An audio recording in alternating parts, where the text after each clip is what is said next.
नमस्ते दोस्तों, आपका स्वागत है। आज हम के नियरेस्ट नेबर क्लासिफायर के बारे में पढ़ेंगे।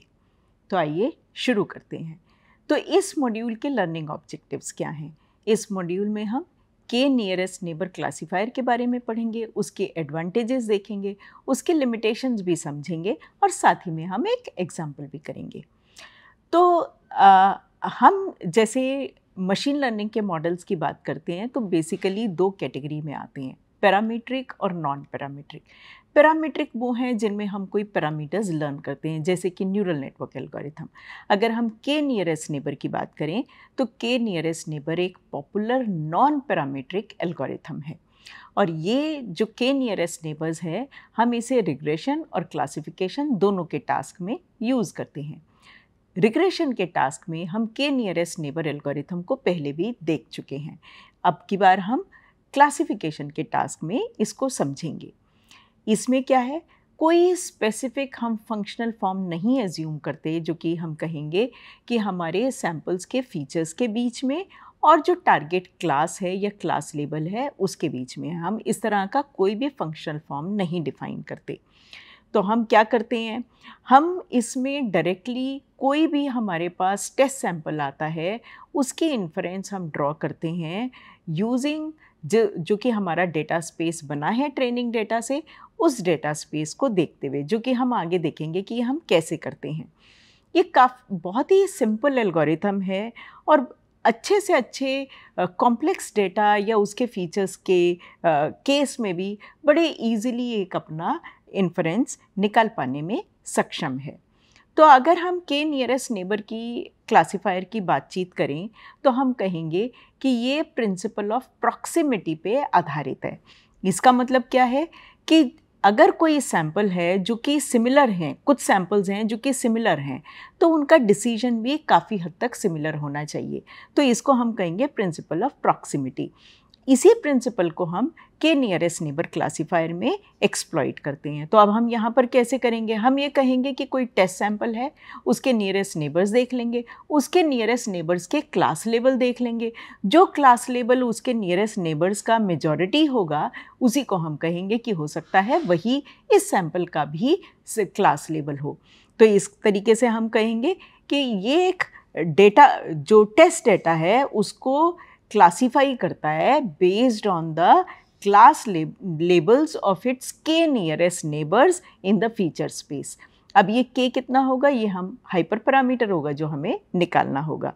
तो ट्रेनिंग की बात करें तो हम कहेंगे कि ये एक लेज़ी लर्निंग एल्गोरिथम है। इसमें ट्रेनिंग पर से कुछ नहीं है, टेस्ट सैंपल आएगा, फीचर स्पेस में देखेंगे इसके नियरेस्ट कौन से ट्रेनिंग सैंपल्स हैं जिनके तो हमारे पास क्लास लेबल होंगे, उनको देखेंगे और उनके क्लास लेबल से किसी तरह कोई डिसीजन बनाने की स्ट्रैटेजी बनाएंगे।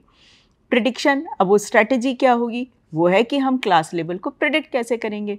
बड़ा सिंपल तरीका तो ये है कि अगर आपने के को 5 चूज़ किया तो आप कहेंगे कि 5 नियरेस्ट सैंपल्स को चूज़ कर लेंगे और उनका जो भी डिसीजन होगा, मेजॉरिटी डिसीजन होगा जब, या मेजॉरिटी क्लास लेबल जो होगा उसको हम इसका लेबल दे देंगे।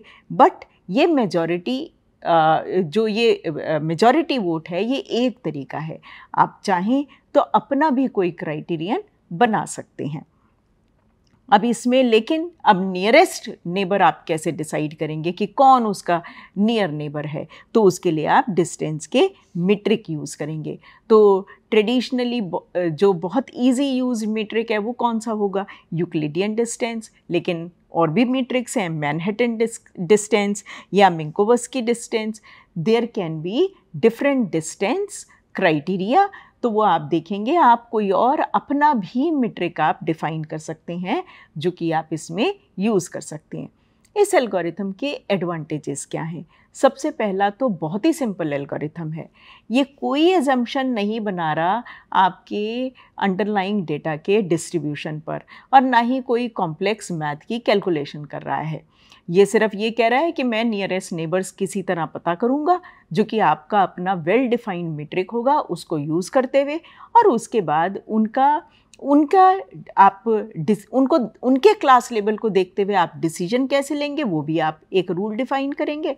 ये 2 रूल सिर्फ आपको बताने हैं और उसके बाद ये इजीली इम्प्लीमेंट हो जाएगी। ये एल्गोरिथम वर्सेटाइल है क्योंकि ये कंटिन्यूस और कैटेगोरिकल दोनों तरह के टारगेट वेरिएबल पे काम कर सकती है। कंटिन्यूस पे रिग्रेशन हमने पहले समझा था, और कैटेगोरिकल होगा तो इसका क्लासिफिकेशन का टास्क है, वो हम देख ही रहे हैं, जिसमें कि मेजॉरिटी वोट हो जाएगा।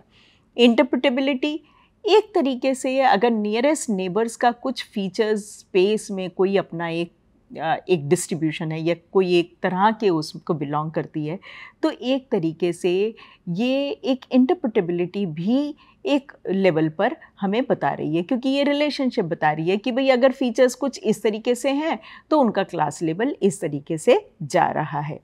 एफिशिएंसी, कोई ट्रेनिंग फेज तो है ही नहीं, आप सिर्फ ट्रेनिंग एक फीचर स्पेस में हर ट्रेनिंग सैंपल को मैप आउट करेंगे उसके लेबल के समेत, और बाद में हमने सिर्फ उनको देखते हुए, ट्रेनिंग के फीचर्स को देखते हुए या ट्रेनिंग के सैंपल्स को देखते हुए अपने करंट टेस्ट सैंपल की कॉल लेनी है। तो बेसिकली पर से इसमें कोई ट्रेनिंग फेज नहीं इन्वॉल्व है। Flexibility, it can handle multi class classification या नॉन लीनियर डिसीजन बाउंड्री हो तो भी बड़े आराम से काम करेगा, क्योंकि हर बार आप तो सिर्फ नियरेस्ट नेबर्स की ही बात कर रहे हैं। लिमिटेशंस क्या हैं? अब के की सिलेक्शन एक ट्रिकी चीज़ है, ये एक तरीके से हाइपर पैरामीटर है, उसको चूज़ कैसे करें वो एक डिफ़िकल्ट टास्क होगा। सेंसिटिव है टू आउटलायर्स और नॉइजी डेटा के, क्योंकि अगर कोई आउटलायर हुआ तो आपके नियरेस्ट नेबर बदल जाएंगे और इसका मतलब है आपके डिसीजन गलत आने लगेंगे। कॉम्पिटिशनली एक्सपेंसिव है, क्योंकि आपको करंट जो भी टेस्ट सैंपल है उसका डिस्टेंस पूरे ट्रेनिंग स्पेस में जितने भी सैंपल्स हैं, ट्रेनिंग डेटा जितना भी है, उन सब से निकालना पड़ेगा।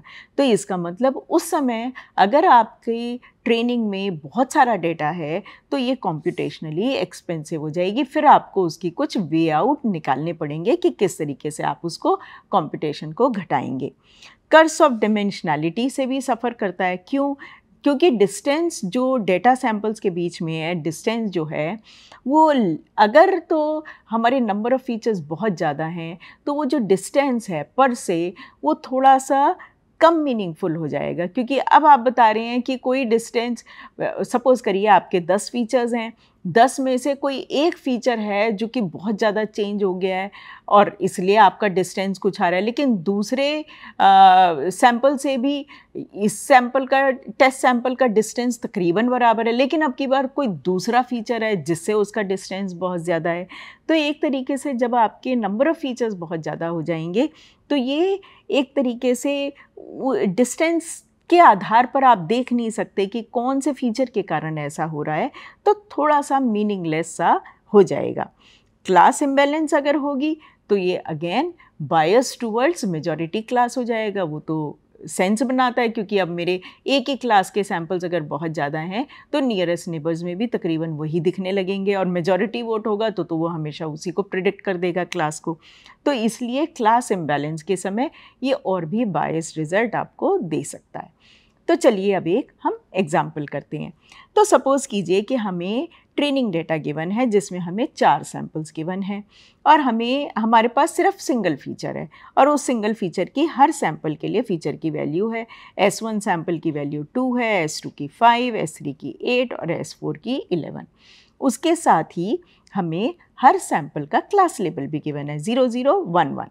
और अब हम देखते हैं कि हमारे पास एक नया सैंपल आया जिसमें कि फीचर की वैल्यू है x = 7, और हम ये कह रहे हैं कि नियरेस्ट, कितने नंबर ऑफ नियरेस्ट नेबर्स हमें कंसिडर करने हैं? 3।